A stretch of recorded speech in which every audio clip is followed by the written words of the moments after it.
اعوذ باللہ من الشیطان الرجیم بسم اللہ الرحمن الرحیم۔ السلام علیکم محترم ناظرین، امید کرتی ہوں آپ سب خیریت سے ہوں گے۔ Welcome to Maria Islamic world.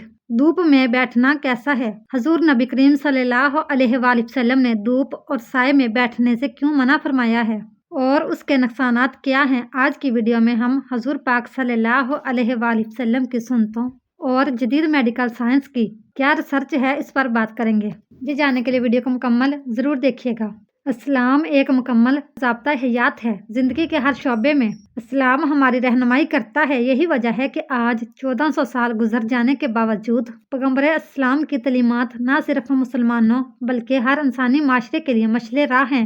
جدید سائنس بھی ان تعلیمات سے متاثر ہے اور یہ کہنے پر مجبور ہو گئی ہے کہ انسانی وجود کی اسلامیت اسلامی تعلیمات پر عمل پیرا ہونے سے ہی ممکن ہے۔ حضور صلی اللہ علیہ وآلہ وسلم دائیں جانب روح قبلہ ہو کر آرام فرماتے تھے۔ آج سائنس کہتی ہے کہ دائیں طرف کہ دل بائیں طرف ہے۔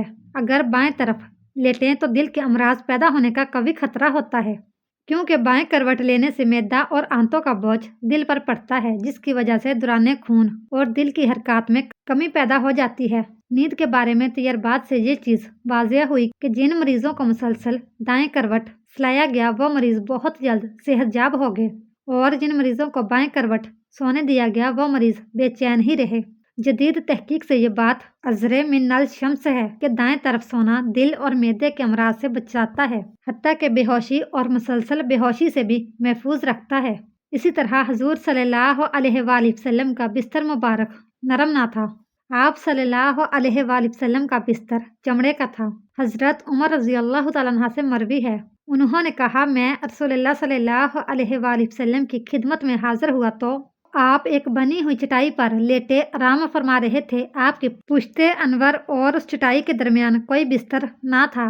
چٹائی کے نشانات آپ کے پہلو پر ظاہر ہو رہے تھے۔ چمڑے کے تکیے پر ٹیک لگائے تھے جس میں کھجور کی چھال بری ہوئی تھی۔ رسول اللہ صلی اللہ علیہ وآلہ وسلم آرام دہ بستر استعمال نہیں فرماتے تھے۔ آج سائنسی تحقیق نے یہ ثابت کر دیا ہے کہ آپ کا یہ معمول طبی اصول کے مطابق اور بے شمار فوائد پر مشتمل تھا۔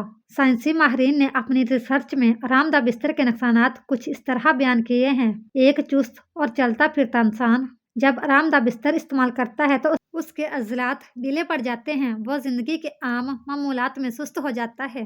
بہت زیادہ نرم اور آرام دہ بستر گردے پر برا اثر چھوڑتا ہے، حتیٰ کہ گردے کی نالیوں میں ایک پیچیدہ ورم پیدا ہو جاتا ہے۔ آرام دہ بستر ریڑھ کی ہڈی کو بہت نقصان پہنچاتا ہے۔ بچوں کی ہڈیاں نرم ہوتی ہیں، اگر ان کو آرام دہ بستر استعمال کرایا جائے ان کی ہڈیاں ٹیڑھی ہو جاتی ہیں اور پوری زندگی معذوری ان کا مقدر بن جاتی ہے۔ امریکن کونسل فار ہیلتھ نے اپنی حالیہ رپورٹ میں چمڑے کا ذکر بھی کیا ہے۔ ان کا کہنا ہے کہ چمڑے کا بستر بواسیر، کمر کا درد، اعصابی کمزوری اور عضلاتی کھچاؤ کا واحد علاج ہے۔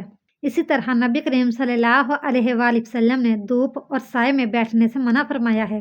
محترم ناظرین، انسان کو سورج کی اشد ضرورت ہے، اس لیے اللہ تعالیٰ نے کائنات کی ایک مخلوق سورج بنایا۔ انسانی زندگی میں اس کے بہت سارے فوائد ہیں، ان میں سے ایک اہم فائدہ دھوپ حاصل کرنا ہے۔ یہ دھوپ انسان کے ساتھ تقریباً تمام مخلوقات کی ضرورت ہے۔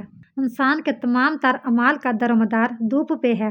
اس دھوپ سے ہمیں دیگر فوائد کے علاوہ جسمانی فوائد بھی ملتے ہیں۔ سارے فوائد کے ہوتے ہوئے سائنسی طب نے دھوپ میں سونا مضر قرار دیا ہے، حالانکہ اسلامی طب میں دھوپ میں سونے کی ممانعت یا نقصان کا ذکر نہیں ہے۔ البتہ دھوپ اور سائے کے درمیان بیٹھنا یا سونا اسلام میں منع ہے۔ حضرت بریدہ رضی اللہ تعالیٰ عنہ سے روایت ہے کہ نبی اکرم صلی اللہ علیہ وآلہ وسلم نے دھوپ اور سائے کے درمیان بیٹھنے سے منع کیا ہے۔ سنن ابن ماجہ، اسی طرح سنن ابو داؤد میں روایت ہے کہ نبی کریم صلی اللہ علیہ وآلہ وسلم نے فرمایا، جب تم میں سے کوئی دھوپ میں ہو اور سمٹ جائے کہ بعض حصہ دھوپ میں اور بعض حصہ سائے میں ہو تو کھڑا ہو جائے، یعنی وہ جگہ چھوڑ دے۔ دھوپ میں نکلنا، اس میں بیٹھنا اور خصوصاً سردی کے موسم میں دھوپ میں لیٹ جانا، یہ امر طبعی ہے، لیکن حدیث کی روشنی میں دھوپ اور سائے کے درمیان بیٹھنا یا لیٹنا منع ہے۔